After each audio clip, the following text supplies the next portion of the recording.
it clearly has enough inertia to keep on going, but we have a new tornado warning now because of that. But it's really, we're only focused in on this little bit there of Noble County because the rest of the severe thunderstorm warning and tornado warning for this cell itself is now into more of Osage County and a bit more into Pawnee County.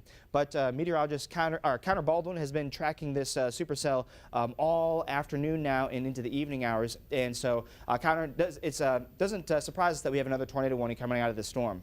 Yeah, it doesn't. And this is the strongest of the three we've seen so far. The first one was the weakest, and then the second one, it was fairly stronger. There were some power lines and limbs down out towards, I think, Blackwell or Ponca City. I'll have to check. But yeah, this is the strongest rotation that we've seen so far. And the reason why that is because this storm is moving into a more favorable environment for the chance for tornadoes. In fact, kind of green country and then more into portions of southeast Kansas going into Missouri. That's really where you've got more of those issues with a tornado threat. And we were kind of on the edge, and clearly that edge happened within just a little bit of our viewing area within Grant and Kay counties over the past little bit. So this supercell would actually not be surprising if it actually gets stronger as we go on into the rest of the night tonight. Connor, what radar are we currently using right now?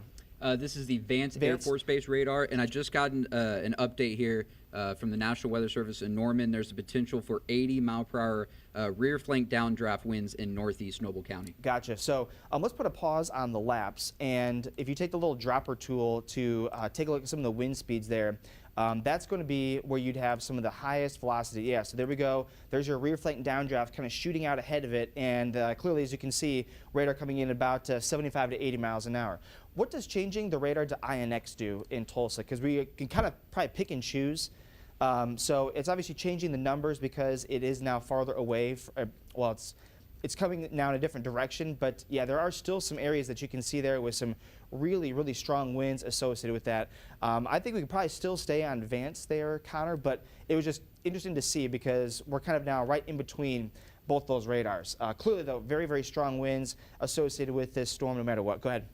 Yeah, again, this rotation looks to be weakening a little bit, but the other main threat, along with that wind, is this strong hail. We've seen reports of dime-sized hail, and then we've seen some radar estimations of over 3-inch hail. Yeah, and in fact, do the little dropper in that zone there to see what we've got, because that's going to be picking up on the winds. Yeah, so your strong winds as well as large hail with this. I mean, this is a robust supercell that is able to likely still track on for a number of more hours, but it would be within green country, generally out of our area. But very, very strong storm as it's making this way, again, right along the river between our area and Osage County within Tulsa's area. And so they're also in between different offices as well. The office in NWS for Tulsa as well as for Norman. So that's why the polygons look a little bit wonky here as they're kind of dividing up the storm itself. But again, a very robust storm, and not the only one that we have out there. We still have additional storms that are back off to the west a little bit there. You've got that storm there approaching I-35, and what we've also seen, especially because Connor's been here and seeing it this entire time, you get these little storms that are coming in behind the storm, and then it kind of gets sucked in, and it's what we call the nudgers or the mergers, and those have been, they can be destructive, or sometimes the merger does actually cause a storm to dissipate. These have actually been doing the opposite, causing them to peak up in intensity. Yeah, the first two tornado warnings that we had, they started because of those nudgers, and then a stronger storm came from the west, and then destructively interfered with that original storm that had the tornado warning, and then caused that rotation to weaken. Let's just zoom out, Connor, and see what else we have on the radar too, as we are still tracking a number of storms off to our north and to our northwest. Now, clearly, we'll come back to our tornado warned storm, but we do expect there to be additional storms into the later parts of this evening because we have got a cold front on the way. Now, these storms coming on in from the Texas Panhandle that are going to be coming in just on that far western side there of Oklahoma. Right now, no warning there for that just yet, but we'll be watching out for that. That probably would not have much of a tornado threat with it. Do you think you really need to get to more of the I-35 corridor and east of there to have a better threat of more of that tornado threat? Yeah, the SPC highlighted that 2% contour for tornadoes earlier today, and it went right through Grant, Kay, and Noble County, and then that 5% tornado risk you can see here with some of these tornado warnings out just on the border between Oklahoma and Arkansas. Yeah. That's where that 5% risk was. So these storms are right on the edge of the 2% risk, but they're they still have tornado warnings with them. Oh yeah, yeah, and you know, we've been saying now for the past couple days with our chance for storms that they were really mostly a wind and a hail threat, and really more a wind threat more than anything else. And those have verified. Today, though, when we were having our forecast, Connor did note that you know, we went from the very low chance for tornadoes to low, which may not sound very big, but we essentially have gone from not really being on the ladder at all to taking about 2 steps up that ladder. So yeah, we've definitely kind of increased our threat for tornadoes. So it's not surprising that we have that, just a little bit surprising the timing really for these storms. But yeah, Connor, looking at this storm, still looking to be quite impressive. They're right along the river as it's heading towards the Doga, Fairfax, and the Ralston areas.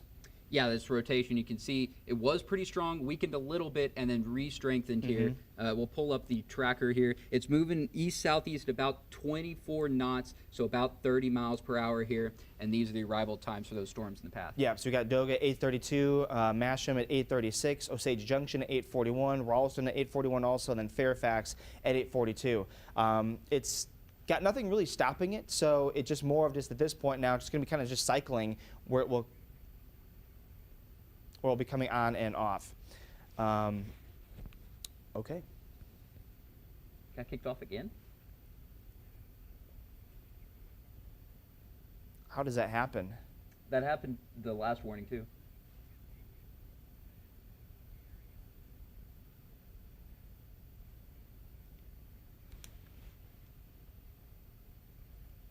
I did hear reports last time that this happened that they were able to hear our microphones, Okay. but not see the screen. So it may be worth still talking about it Okay. as this tornado warning continues.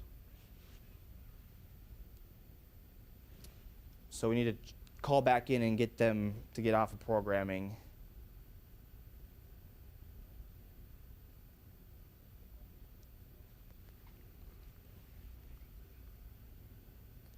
So should probably let engineering know. What about the app? Are we still live on the app? We're also probably still live on YouTube as well. Let's just keep going because I'm sure we're on YouTube right now. I'm sure there's somewhere people are watching us, yeah. Yeah, yeah. So technical difficulties here at the station. It's a little difficult with us being in the World Cup and kind of doing things a little bit differently because of that.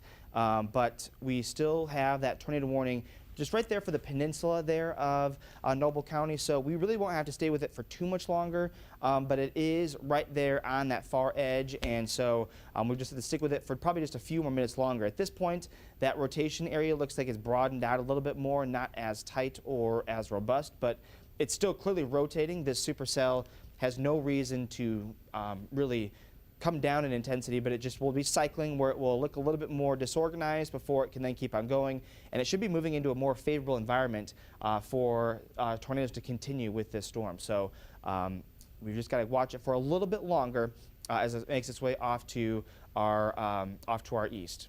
And one issue with this storm is now that it's so far away from the Vance radar, but still far away from the Tulsa radar, is this radar beam is about 5,000 It's very feet high up, yeah. So it's not really scanning the low levels, and this may be more of the mesocyclone that it's scanning. Yeah, yeah. So it's like we know we're pretty far away from the radar. It just does not look to be as crisp looking anymore either. But you know, it does show you that since we are again pretty high up in the storm, that it is still rotating. And it would also make sense too, because typically within storms you have the winds that are strongest higher aloft in the storm itself. So that's why it makes sense. We've also kind of gone down.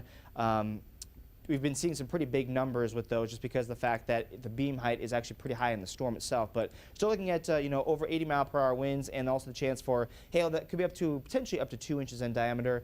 I think Connor, has this estimation been a little bit on the low side today from the warnings? Yeah, I think so. Yeah. The warnings themselves have been pretty good. They upgraded with this larger severe thunderstorm warning up to 80-mile-per-hour winds. But the Mesonet site in Blackwell had 60-mile-an-hour wind gusts, and that was right on with what the severe thunderstorm warning had. Yeah, yeah. Sometimes our product is a little bit overdone sometimes, or sometimes it doesn't match fully where we are. Sometimes it gets a little confused if there's a lot of hail, which there probably is also a lot of hail, because this is a big storm. Yeah, it's right there on the edge, going over the river, and eventually we'll be into more of Osage County here in just a little bit. Otherwise, though, we're probably going to be looking at the area of circulation and be moving on out to where we are then going to be tornado warning free, because that storm will now be Tulsa's viewing area at this point. Then. Yeah. Now there is this one other storm here just to the west, just to the northeast of Alcorn that we still need to watch because these storms that have popped up to the west behind them have also had the chance to get some low-level rotation in. Yep. Because again, we are so hot and humid out there today that a lot of times we're talking about the atmosphere being worked over. That's not necessarily a problem with today's just situation in general because it's just so hot and so humid. So there's tons of fuel to work with even after a storm goes by. And, technically, if it's dropping a lot of rain, it would even bump up the dew points even more. Yeah, in terms of anything rotation-wise with that storm behind it, nothing going on there too concerning currently, but we'll still keep an eye on it because they've been able to go up so fast because these storms are just in such a ripe environment. Yeah, and I mean, we have this little area of rotation. It is weakening, but any more rotation I would expect, at least for our area, is just with this last cell just to the west near Alcorn. Yeah, I bet we probably only have about 5 more minutes or so for this before they even pull that little section a little bit early. But yeah, very, very dangerous storm today because of just how hot and how humid it was. You can just take advantage of a lot of different thermodynamics out there with the just setup in general. So it's not exactly surprising that the storm got to be as big as it did. Just a little bit more farther west than I think we're thinking in terms of this type of storm developing, but it is now moving into an even more favorable environment within green country, and so it'll be interesting to see how it will progress and survive over the next couple hours. And then we got more storms that we'll be watching back off to our northwest too. Yeah, I think the last main issue now that this rotation looks to be fully within Osage County there is that these storms are moving incredibly slowly and dropping a lot of rain. You can see here at the 3-hour rainfall, some of these storms or some of these spots have seen nearly 3 inches of rain. Yeah. And the Weather Prediction Center did have a slight risk for excessive rainfall right in this area. Yep, right in this area. A great job by them. But just continuing, especially with the storms coming through tonight, in these areas that have already seen 3 inches of rain, there could be flash flooding risks later tonight. Yeah, and there's even, I believe there's even the enhanced risk for excessive rainfall just into Missouri too. So it's going to be moving into a really favorable environment for really everything, severe weather-wise, and also the chance for flooding too. So again, we are watching these storms kind of now moving at this point. I think we're essentially now free of the rotation within Noble County. So even though the warning itself goes for another about 10 more minutes, I believe, we're going to be looking at this to be essentially not our problem anymore as it makes its way into Osage and Pawnee counties right now, as that area of circulation at this point really is crossing over into Osage County. Let's just take a look at those storms out west right now, just to see where those are. Just don't want to forget about those. You'll see that we are watching those storms within portions of the Texas Panhandle, and so by the Dreyfus area, and that's in Texas, and then by Durham and Crawford, and then also off to the southwest from Arnett. We're still watching that storm there. Nothing warned with it. In fact, I believe that this warning is like an old warning where it's not really doing very much right there. So that will be an area to watch out for next going forward. Shouldn't be looking at as much of a tornado threat in this part of the state. We'll be really looking at more of that wind potential, but clearly we'll be keeping our eye on all of these storms as we go throughout the remainder of the evening tonight. And but yeah, in terms of tornado-wise, it really should be kind of more on the green country side of the state that would have that higher potential for that to happen. The SPC just issued a new update to their day 1 outlook. Again, for us, it's going to be that wind risk later tonight. Yep. In that SIG 1 intensity, so up to hurricane force wind gusts. Yep. Nearing that destructive potential for severe thunderstorms. But they have also updated the tornado outlook and included a 5% tornado risk for right where these storms are. Okay, yeah. We're talking about where these storms are. We're talking about the one that we had the tornado warning on, these ones. Yeah, so probably even now, like we just said with Connor's analysis there, that it's probably actually now an even more favorable environment for these storms to be moving on into. So this will be a pretty dangerous storm to watch over the next couple hours as it's in green country. And it very well could end up producing some actual confirmed tornadoes if it were to still hold on to its strength. But I think we have just a little bit until 8:30, Connor, you think, until our storm? Yeah, this tornado warning is in effect until 8:30. Yep. I've been looking at the National Weather Service chat. They haven't said anything about it. Gotcha. But the second tornado warning today, they just let expire. Uh-huh. So I would assume that they'll probably just let this expire, even though taking a look at the storm relative velocity, Yeah, that it's out. couplet is far into Osage County Yeah. and then close to Pawnee County. So what we'll do is we'll go back to programming now. Yes, there's a tornado warning that we have for a little bit of Noble County, but the actual threat itself is not within the county anymore. So we'll go back to programming and we'll watch this storm in case it's trying to hug our viewing area again.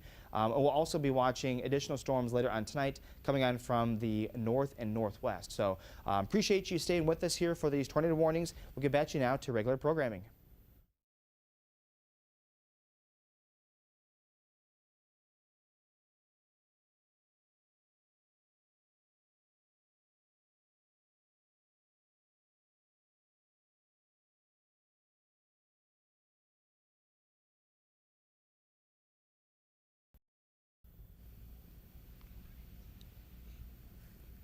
Sweet. Okay. Thank you. Thank you.